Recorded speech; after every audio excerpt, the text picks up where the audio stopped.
ఇక తెలంగాణ భవన్లో కేటీఆర్ మాట్లాడుతున్నారు. ఇప్పుడు లైవ్ చూద్దాం. కేసీఆర్ను మాయం చేస్తా అంటాడు, కేసీఆర్ ఆనవాళ్ళు లేకుండా చేస్తా అంటాడు. తెల్లారి లేస్తే కేసీఆర్ జపం చేయని రోజు ఉండదు, కేసీఆర్ జపం చేయని రోజు ఉండదు. నోరు ఇప్పితే నోరు తెరిస్తే కేసీఆర్ తప్పుకోటి యాదికి రాదు, నిద్రలో కూడా కేసీఆర్ యాదికి వస్తాడు, అది కూడా పక్క. వాస్తవం ఏంటంటే నిజంగా చెప్తున్నా, ఇది మీకు తెలుసు, నాకు తెలుసు, రేవంత్ రెడ్డి కూడా తెలుసు. వాస్తవం ఏంటంటే నిజానికి రేవంత్ రెడ్డి గారు కూడా ఎలక్షన్లకు ముందు, అసెంబ్లీ ఎలక్షన్ల ముందు వాళ్ళ దగ్గర దోస్తులకు చాలా మందికి చెప్పుకున్నాడు, ఈసారి మనం గెలుస్తలేము, మనకు 40 సీట్ల దాకా వస్తాయి, ఈసారి ప్రతిపక్షంలో ఉండాలి, గట్టి కొట్లాడాలి, ఇక కేసీఆర్ ఉన్న రోజులు మనం గెలవం, అటెంక చూసుకుందాం వచ్చే 5 ఏళ్ళకని చెప్పుకున్నాడు అందరికి. కానీ ప్రజలు అడిమారి గుడ్డి దెబ్బలు తలిగింది, అట్లా లక్కీలో అడ్డి తలిగింది. ఎందుకు నమ్మిండ్రు? ఏం నమ్మిండ్రు? 1,00,000 రూపాయలు కేసీఆర్ ఆడపిల్ల పెళ్లికి ఇస్తుంటే ఏం చెప్పిండే, కేసీఆర్ గారు ఇచ్చే 1,00,000 పెళ్లి అయిపోయినాక వస్తుంది, పెళ్లి అయిపోయి పిల్లలు పుట్టేటప్పుడు వస్తుంది, మీరు ఇట్లా లగ్నపత్రిక పెట్టుకోగానే 1,00,000 రూపాయలతో పాటు తులం బంగారం ఇస్తా అని చెప్పి ఆడపిల్లల మనసు కొల్లగొట్టిండు.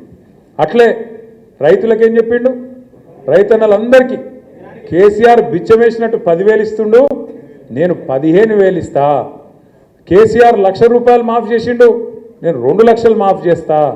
కేసీఆర్ మాఫ్ చేయంగా మొత్తం లాభపడ్డోళ్ళు కూడా అర్జెంటుగా బ్యాంకు గురుకుండ్రి, ఊరికి మీరు 2,00,000 తెచ్చుకోండి, నేను వస్తూనే ఉన్నా, రాగానే ఎంబడే డిసెంబర్ 9 నాడు సంతకం పెట్టి రుణం మొత్తం మాఫ్ చేస్తా అన్నాడు.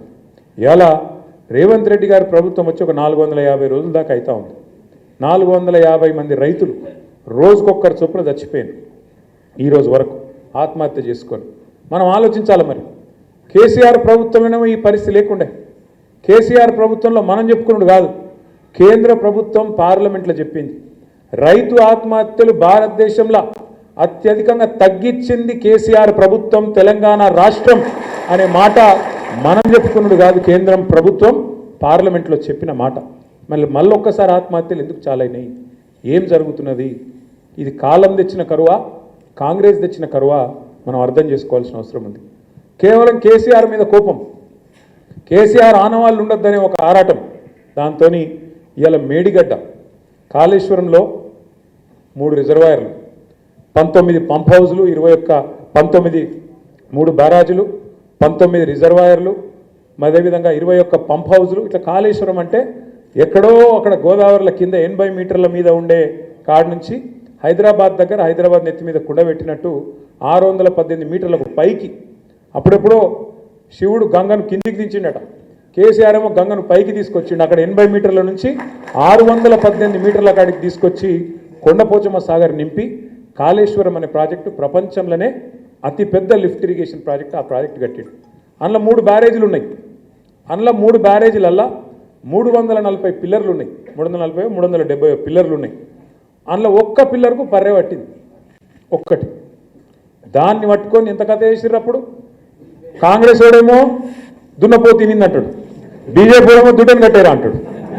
ఆ పర్రెను పట్టుకొని ఇక దానికి రాహుల్ గాంధీని తెచ్చి ఎన్డీఎస్ఏనట, ఇంకోటట ఆగమేఘాల మీదకి ఇగో ఇది చూసినారు, ఇగో ఇదే పర్రె ఇగో చూసినారు, మొత్తం పోయింది. 1,00,000 కోట్లు ఇళ్ళకెళ్ళి పోయినాయి, పర్రెలకెళ్ళి త్వరలకెళ్ళి కిందికి వీకినాయి, మొత్తం జనాన్ని ఆగం చేసి కాళేశ్వరం అంటేనే అవినీతి, ఇది అది డామ్ డూమ్ అని చెప్పి మొత్తానికి ఓట్లు దొబ్బినావు జనాలను.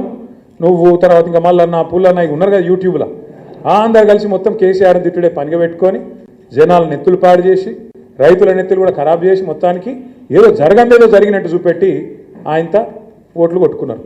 మరి నేను అడుగుతున్నా ఈరోజు ఇదే మేధావులను, ఈ రాష్ట్రంలో ఉండే మీడియాను కూడా నేను అడుగుతా ఉన్నా, కాళేశ్వరంలో ఒక్క బ్యారేజీలో ఒక్క పర్రె పడితే దానికి ఇంత లొలిపెట్టిరు మీరు.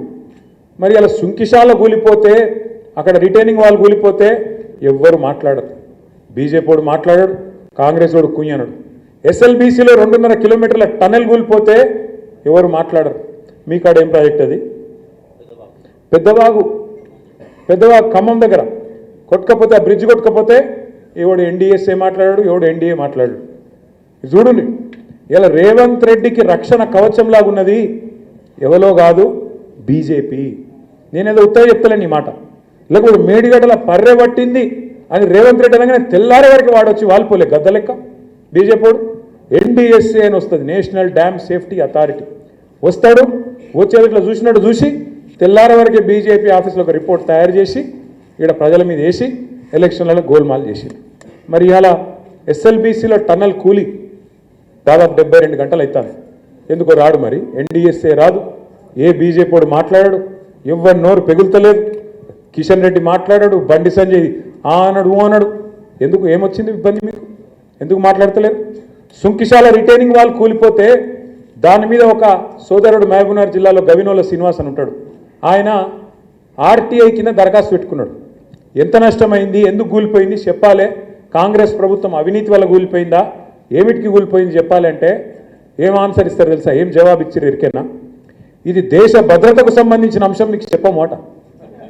ఏది రిటైనింగ్ వాళ్ళు సుంకిశాలలో కూలిపోతే అది దేశ భద్రతకు, ఏమైనా చైనా సరిహద్దులు ఉందా, పాకిస్తాన్ సరిహద్దులు ఉందా, గీడ ఆంధ్ర తెలంగాణ బార్డర్ కార్డు ఉంటే, అది కూడా మన తెలంగాణలో ఉంటే, అందులో రిటైనింగ్ వాళ్ళు మీ అవినీతి వల్ల కూలిపోతే, మీ కమిషన్ల వల్ల కూలిపోతే దాని మీద బీజేపీ వాడు మాట్లాడాడు. ఒక తమ్ముడు శ్రీనివాస్ అడిగితే దేశ భద్రతతో ముడిపడిన వ్యవహారం కాబట్టి సమాధానం అంటున్నది రేవంత్ రెడ్డి ప్రభుత్వం. అదే ఈరోజు ఎస్ఎల్బీసీలో టన్నల్లో కూలిపోతే బీజేపీ వాడు మాట్లాడాడు. ఈ రెండే కాదు నేను చెప్పేది, ఒక్కసారి జాగ్రత్తగా వినండి. ప్రధానమంత్రి నరేంద్ర మోడీ గారు వస్తారు తెలంగాణ పార్లమెంట్ ఎన్నికల ప్రచారంలో. ఏమంటాడు ఆయన వచ్చి, ఈ రాష్ట్రంలో కాంగ్రెస్ పార్టీ అత్యంత అవినీతి ప్రభుత్వాన్ని నడుపుతా ఉన్నది, ఇక్కడ ఆర్ఆర్ ట్యాక్స్ వసూలు చేస్తున్నారు, RR tax, Rahul Revanth tax వసూలు చేస్తున్నారు. ఒక్కొక్క బిల్డర్ దగ్గర హైదరాబాద్లో స్క్వేర్ ఫీట్కు 150 రూపాయలు వసూలు చేస్తున్నారు అని ప్రధానమంత్రి గారు వచ్చి ఏప్రిల్ మాసంలో గర్జించిపోయిండు. మరి గర్జించి 10 నెలల ఇంతవరకు యాక్షన్ మాత్రం లేదు.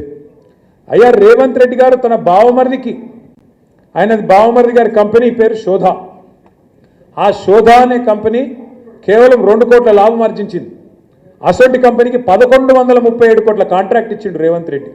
సుజన్ రెడ్డి అని ఆయన బామ్మర్ది కంపెనీకి 1137 కోట్ల కాంట్రాక్ట్, అది కూడా ఏ స్కీమ్లా, అమృత్ అనే స్కీమ్లో ఇచ్చిండు. అమృత్ అంటే ఏంది, కేంద్ర ప్రభుత్వ స్కీమ్.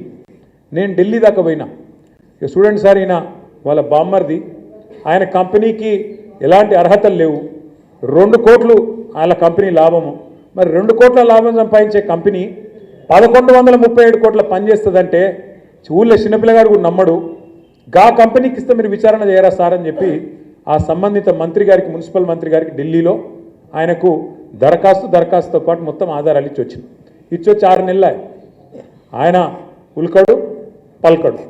అట్లే ఇక్కడ పొంగులేటి శ్రీనివాసరెడ్డి గారి ఇంటి మీద ఈడీ రైడ్ అవుతుంది. ఈడీ రైడ్ అయ్యి ఇప్పటికి దగ్గర 160 రోజులైంది. అందులో ఏం దొరికిందో ఏమని తెలియదు, బ్రహ్మరహస్యం.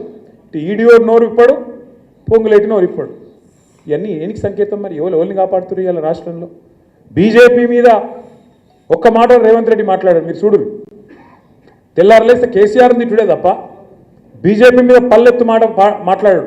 దబ్బని ఎప్పుడన్నా రాహుల్ గాంధీ ముళ్ళుగర్ర పెట్టి పొడిస్తే ఇట్లా ఏదో మాట్లాడినట్టు చేస్తాడు తప్ప ఎన్నడు భయం. ఏం జరుగుతుంది రాష్ట్రంలో? ఏం జరుగుతుంది అంటే తెలుసు, కాంగ్రెస్కు తెలుసు, బీజేపీకి తెలుసు. కేసీఆర్ పార్టీ ఉంటే ఈ ఇద్దరి ఆటలు సాగాయని తెలుసు కాబట్టి ఇద్దరు కలిసి కేసీఆర్ గారిని, మన పార్టీని ఖతం చేయాలన్నదే వాళ్ళ ఆలోచన.